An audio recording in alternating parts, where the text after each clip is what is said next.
연방질병통제예방센터 CDC는 홈페이지를 통해 마스크 착용과 교체 시기에 대해 새롭게 소개했습니다.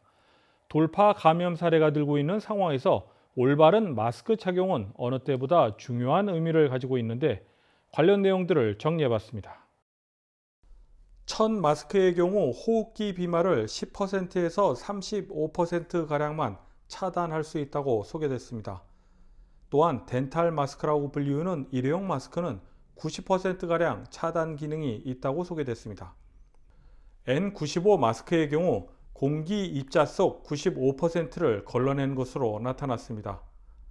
하지만 한국산 KF94 마스크의 경우 FDA 승인을 받았으나 중국산 KN95 마스크의 경우는 제조사에 따라 그렇지 않은 경우도 있다고 소개됐습니다.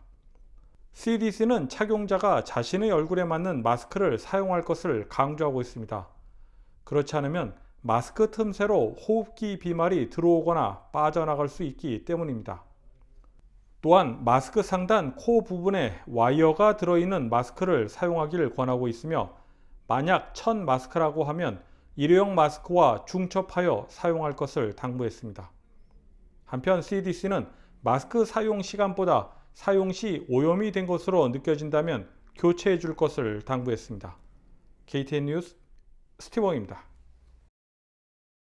백악관이 자가진단 키트에 이어 N95 마스크도 다음 주부터 무료로 배포하겠다고 발표했습니다. 연방정부가 비축하고 있는 7억 5천만 개의 마스크를 사용할 것으로 보입니다. 김상은 기자가 보도합니다. 바이든 정부는 오미크론 변이 확산을 막기 위해 자가진단 키트를 배포한 데 이어 마스크도 무료로 배포하겠다고 발표했습니다. 현재 백악관은 국가적 전략 비축 물자로 7억 5천만 개 이상의 N95 마스크를 보유하고 있습니다. 이 중 약 4억 개의 마스크가 배포됩니다. 연방정부는 이번 마스크 배포를 두고 미국 최대 규모의 개인 보호장비 배포라고 말했습니다. 마스크는 전국 약국과 보건소에서 수령할 수 있으며 이번 주 안에 배송이 시작될 예정입니다. 연방정부는 이번 마스크 무료 배포가 급속도로 퍼지고 있는 오미크론 확산을 막을 수 있다고 말했지만 일각에서는 무료 배포가 실제로 마스크 착용에 영향을 줄 수 있을지 우려하고 있습니다. 마스크 품질에 대해선 연방질병통제예방센터 CDC가 지난 금요일 이번에 배포되는 N95 마스크가 예방 효과가 뛰어나다고 발표했습니다. 품질이 뛰어난 N95 마스크는 의료진을 위해서 먼저 사용돼야 된다고 지난 9월 지침이 내려졌었는데 이번에는 일반 대중으로 대상이 확대된 겁니다. 바이든 정부의 코로나19 확산에 대한 대처가 미흡하다고 비판이 잇따르자 이를 해결하기 위한 방안으로 해석됩니다. 한편 정부에서 최근 발표한 자가진단 키트 무료 배포에 대해선 지난 18일부터 홈페이지를 통해 한 가정당 4개씩 주문이 가능합니다. KTN 뉴스 김상은입니다.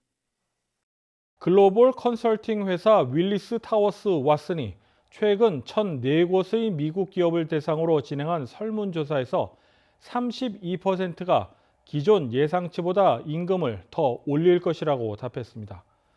이는 회사 3곳 중 하나꼴로 올해 추가 임금 인상을 계획하고 있는 것으로 보입니다. 윌리스 타워스 왓슨은 설문조사에 따르면 가장 큰 임금 인상이 기대되는 분야는 금융과 에너지 업종이며 이외에도 유통과 보험 그리고 제조업 분야에서도 높은 급여 인상이 예상되고 있습니다. 회사들이 임금을 올리는 것은 코로나19로 인한 인력난 때문인 것으로 보이고 있습니다. 다음은 코로나19 소식입니다. 오늘의 코로나19 현황을 김상은 기자가 종합했습니다. 1월 19일 오후 2시 50분 기준 미국 내 코로나19 누적 확진 환자는 6,921만 8,258명, 누적 사망자는 87만 8,788명입니다. 어제 하루 동안 신규 확진 환자는 125만 5,192명 늘었고 신규 사망자는 3,183명 증가했습니다. 주별 누적 확진 환자는 캘리포니아, 텍사스, 플로리다, 뉴욕, 일리노이 순으로 많습니다. 주별 누적 사망자는 캘리포니아, 텍사스, 플로리다, 뉴욕, 펜실베니아 순으로 많습니다. 다음은 조지아주 코로나19 현황입니다. 오후 2시 50분 집계에 따르면 조지아주의 누적 확진 환자는 169만 2,978명, 누적 사망자는 26,854명으로 집계됐습니다.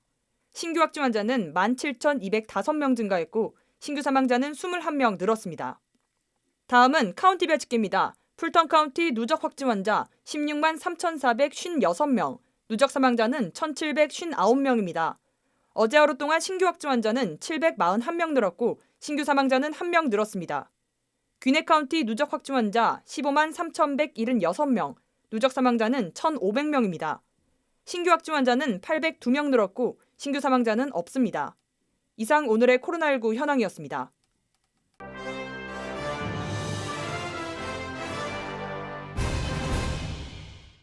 귀네 카운티 정부는 2월 25일 슈가로 파크에 위치한 가스하우스에서 직업 박람회를 개최할 예정입니다. 카운티 정부는 이번 박람회를 통해 정보기술에서 공공안전 등에 이르기까지 다양한 분야에서 취업 기회를 제공합니다.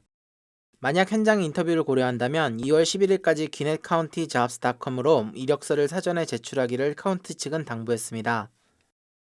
벨기에 지하철에서 다른 사람을 열차가 들어오는 선로로 밀치는 범죄가 일어났습니다.